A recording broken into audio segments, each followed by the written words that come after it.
سلام. بسیاری وقتها ما ویدیو آپلود میکنیم و بسیاری تنظیمات ها از پیش ما میماند. او را نوشته نمیکنیم یا او را خاموش نمیکنیم. در این ویدیو ما برای شما میگویم وارد اپلیکیشن یوتیوب میشویم. از اینجا علامه اونمون لوگوی خود میزنیم. اونجا علامه ویدیو را میزنیم. سعی کنین ما هیچ ویدیو آپلود نکرده استیم. از اینجا مثلا ما یک ویدیو آپلود میکنیم. اینمی ویدیو رو ما انتخابش میکنیم به خاطر یادگیری شما. این را انتخاب میکنیم به خاطر که طولانی نیسته، به زودترین فرصت آپلود میشه. علامه پنسل که میبینید او را میزنیم. در ویدیوی خود ما تامنیل میذاریم. تامنیل اما کور یا تامنیل اما تامنیل هم میزنیم. ببینید این همی تامنیل هم زدیم. زیر اونمونجا دیسکریپ تایتل است، دمونجا می نویسیم مثلا اما ویدیو تان که هر چیز ویدیو باشد اونمو رو می نویسیم. ما مثلا یک تست نوشته میکنیم، ایرم نو انتخاب میکنیم، ایرم نو انتخاب میکنیم. خب این اینجا هم دیسکریپشن نوشته میشه، در اینجا هم تست نوشته میکنیم. اینجا چی شد؟ ویدیو رو ما حالا آپلود میکنیم. این ویدیو ما را میبینید در حال آپلود شدن است. ببینید دوستان عزیز چقدر زود، به خاطر که بسیار کم بود.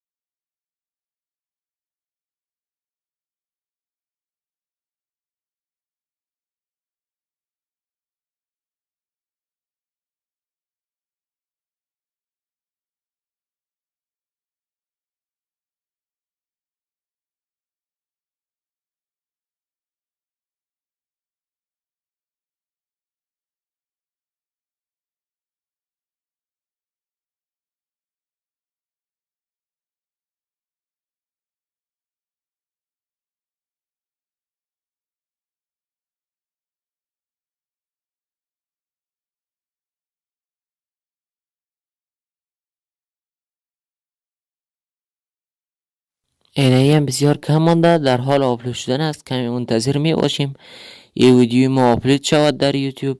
بعدا تنظیمات های دیگرش از وایت استودیو می سازیم.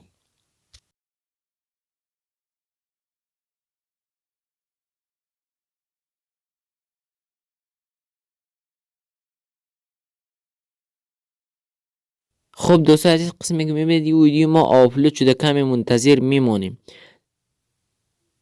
تا هنوز 99% است. یک دقیقه آپلود شد.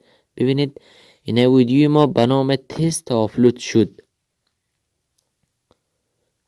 کمی منتظر میمانیم. اونم علامه لوگوی خود میزنیم، پس وارد یور ویدیو میشویم. پس این وارد ویدیو ما میشویم. سعی کنین نام ویدیو ما هم چی شد؟ تست. از اینجا میبرایم وارد وایت استودیو میشویم. تا هنوز نام چینل خود ما نمانده هستیم. اینمی ویدیو را که میبینید اونم طرف آپلود کرده بودن، داخل این هم میایره میزنیم. سعی کنین همه چیزش مکمل جور شدگی است. فقط یک دو تنظیمات مانده، یک پابلیش. ایره هم به شما یاد میدهیم. اونم سه نقطه را میزنیم، ایدیت علامه پنسل میزنیم. ما ببینید پوینتر میایم، آخرین گزینه را انتخاب میکنیم. بالا تگ نوشته میکنیم، مثلا ویدیو شما به نام آشپزی است. می نویسید شما قابل پلو جدید، یعنی قابل پلو وطنی. اینمی دو تست طرز تهیه قابل پلو، اینمی هر چیز باشه می نویسین. مقصد هم موضوع ویدیوتون باشه. اینه را ما مثلا می نویسیم گزارش افغان، مثل حفیظ امیری. اینه بیت ما اینمی چکی نوشته کرده رایستیم اینا را. خب ایرم نوشته کردیم. کم پوینتر میمونم. کاتگوری مهمترین چیز اینمی کاتگوری است. ایره انتخابش میکنیم. مثلا شما اونمو آشپزی میکنید، کمدی کوکینگ انتخاب میکنید، رشخندی میسازین، کمدی رو انتخاب میکنید. اونم بالا میبینید من ایژوکیشن انتخاب میکنیم به خاطر که آموزشی است از ما. خب همه چیز مکمل شد. یک پابلیش مانده، اونم پابلیش میزنیم. از اونجا ببینید بالا رو میزنیم، علامه بالا رو. از اینجا تایم هم انتخاب کردم میتونم با کدام وقت پابلش کنم. اونجا 30 میزنیم ما. خب دوستان قسمی که میبینید اینمی ویدیوی ما پابلش هم شد، آپلود هم شد. هر کس بیاید در چینل بنویسد تست، اینمی ویدیوی ما میآید. موضوع ویدیو ما تست است. مثلا ما اینمی تو چکی نوشته کردیم. ببینید در اینجا هم آپلود شده. اینمی اینجا پس وارد میشم، در اینجا دوتا نشان میده. یک رفرش کنیم باز. ببینید یک رفرش کنیم یک که میشه. خب 27 سکند یعنی 27 ثانیه میشه تو اینه میره آپلود و پابلش کردگید. یعنی مثلا که ما در اینجا میبینیم یک لایک هم میدهیم، باز در طرف نشان میده. یعنی یک لایک هم دادم. مکمل از اینجا میبرایم، وارد وایت استودیو میشم. از اینجا یک رفرش میزنیم. ببینید یک رفرش بزنیم، یعنی سعی کنیم یک لایک هم آمد. به خاطر که این ویدیو رو ما مکمل ندیدیم، به خاطر اونمو چی را نامرد، اینم بازدید ناورد